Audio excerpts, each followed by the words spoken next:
여진족은 대대로 백두산 이북과 연해주 및 흑룡강 유역의 초원 산림지대에서 목축과 수렵을 하며 지내온 종족으로 고대에는 주로 숙신이라 하였습니다. 그러다가 한나라 시기에 이르면 숙신의 후예를 음루라 불렀고 부기 시기에는 물길이라 하였으며 수당에 이르면 말갈이라 불렀죠. 10세기 초 발해가 멸망한 뒤 그들은 본격적으로 남하하여 농경을 시작하였는데 이때부터 그들은 스스로를 주르첸이라 불렀고 한자로는 주리진 또는 여진으로 표기되었습니다. 여진은 이후 거란을 몰아내고 1115년 금나라를 세운 후 1126년 정강의 변을 통하여 홍나라를 화이수이 이남으로 밀어내면서 중원을 차지하였죠. 하지만 금은 13세기 초 우구데이 칸의 몽골에 멸망당한 후 다시 북쪽으로 후퇴하여 기왕의 어로와 수렵 생활을 계속하며 명맥을 이어나갔고 명 후반 만력 연간에 이르자 만력 3대전과 같은 중원의 혼란을 틈타 누르하치를 중심으로 다시 한번 중원 탈환의 꿈을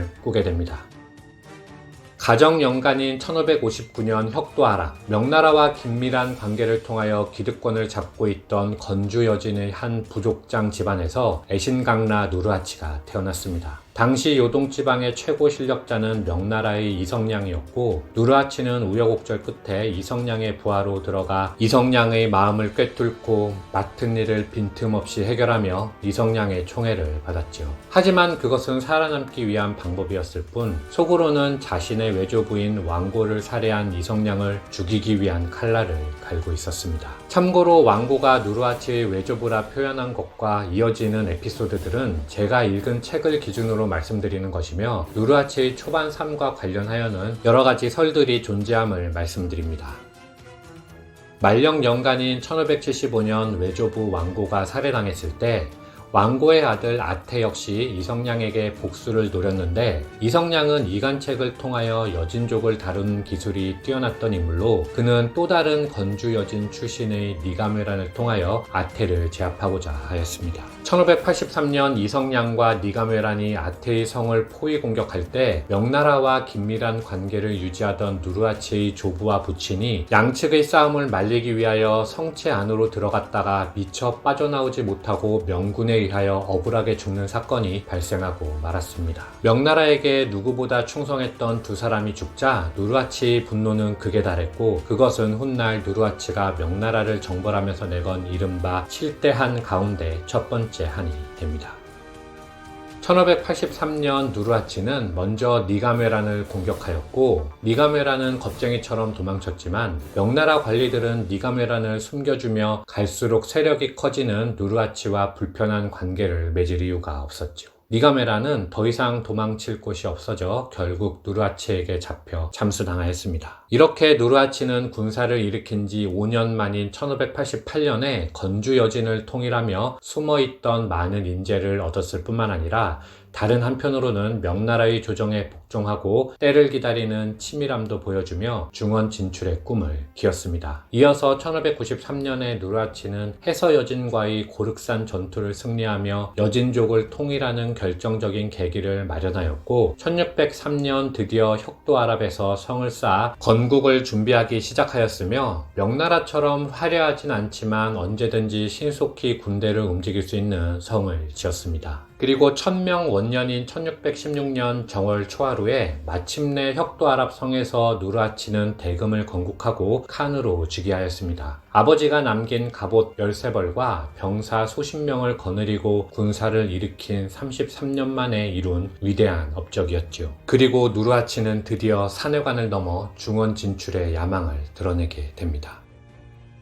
여진족은 원래부터 사냥을 나갈 때 10명 단위로 조를 짜고 그중 1명을 우두머리로 하였습니다. 1601년에 누르하치는 이 사냥 조직을 바탕으로 기병을 만들었는데 1개조를 300명으로 하여 우록이라 불렀죠. 1601년 무렵에는 우록이 4개로 각 우록은 황색, 백색, 홍색, 남색의 총 4가지 깃발로 구별되었으며 각 우록의 우두머리를 우록액진이라 하였습니다. 이후 1615년에 이르면 조직의 규모가 커지면서 우록 5개, 즉 1500명이 모이면 감나라 하였고 감나 5개, 즉 7500명이 모이면 고산이라 하였습니다. 4개의 우록이 4개의 고산으로 확대된 이후에는 황, 백, 홍, 남의 깃발 가장자리에 태를 둘러 양황, 양백, 양홍, 양남을 추가하였고 이렇게 총 8기가 완성되었죠. 누르하치가 8기의 최고 통치자였고 그의 자손들이 각 기의 페르기 되었습니다. 모든 여진족은 이 8기 가운데 어느 한 개에 반드시 속해야 했는데 누르하치는 이렇게 군국주의 국가를 만들어 나라를 경영하였죠. 누르하치 사후 8기 조직은 1635년에는 몽골 8기로 1642년에는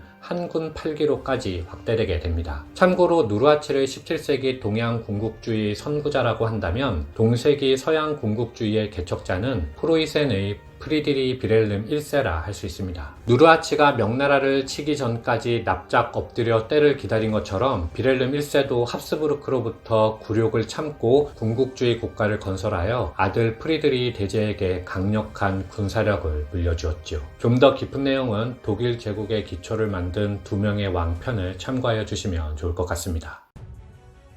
1618년 누르하치는 드디어 7대 한을 구하며 명나라 정벌을 선포하였습니다. 그의 공격 목표는 요동의 전략적 요충지 무순이었는데 1620년 무순성의 이영방은 누르하치의 명성에 눌려 곧장 항복하였죠. 이후 이영방은 누르하치에게 등용되어 청나라의 개국공신이 됩니다. 반격을 위하여 명나라 조정은 병부 우시랑 양호를 요동 경략에 임명했고 그는 두송, 마림, 이어백, 유정 등을 앞세워 혁도 아랍으로 진군하였지만 사르후 전투에서 대패하여 누르하치의 중원 진출의 발판을 허용하고 말았습니다. 그 후에는 웅정피를 거쳐 원흥태가 요동 경략으로 임명되었지만 1621년 또 다른 요충지 심양과 요양을 차례대로 빼앗기고 말았는데 중국은 이를 심요대첩이라 합니다. 심요대첩 이후 누르하치는 수도를 요양으로 바꿨는데 3년간 그곳에서 지낸 뒤 다시 한번 수도를 심양으로 바꾸며 요동을 확실하게 지배하였습니다. 하지만 이런 그도 넘지 못한 사람이 있었는데 그가 바로 명말 최고의 장수 원숭안입니다. 원숭안은 광동성 동안 출신으로 누르하치의 권세가 미치지 못하는 지역 출신이었음에도 불구하고 과거에 급제한 후 자신이 지원하여 산해관을 지키겠다고 나선 인물이었죠. 당시는 누르하치의 명성에 밀려 그 누구도 북방에 가는 것을 꺼려했던 시기였기 때문에 명나라는 그를 파격적인 병부첨사로 기용하였습니다. 그는 부임한 후 산해관 밖의 영원성 성곽을 보수하고 병사 10만을 훈련시키며 산해관을 안정시켰습니다. 그리고 누르하치는 원숭안에게 사자를 보내 항복을 권유하였지만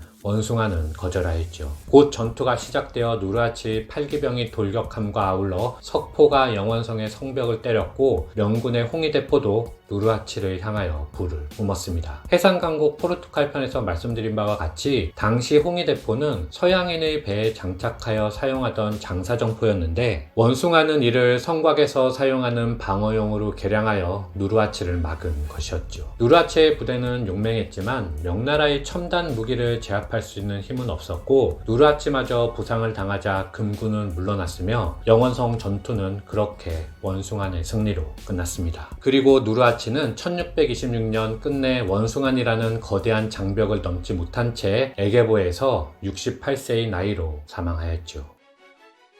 누르하치는 중원 진출을 목전에 두고 죽었지만 원나라와 명나라에게 멸실당하고 핍박받던 여진족을 통일하여 요동을 확고하게 지배하였고 1636년 아들 홍타이지가 만주족, 한족, 몽골족을 모두 포함하는 다민족 국가 대청을 건국할 수 있는 초석을 다진 황제라 하겠습니다. 이상 마치겠습니다. 감사합니다.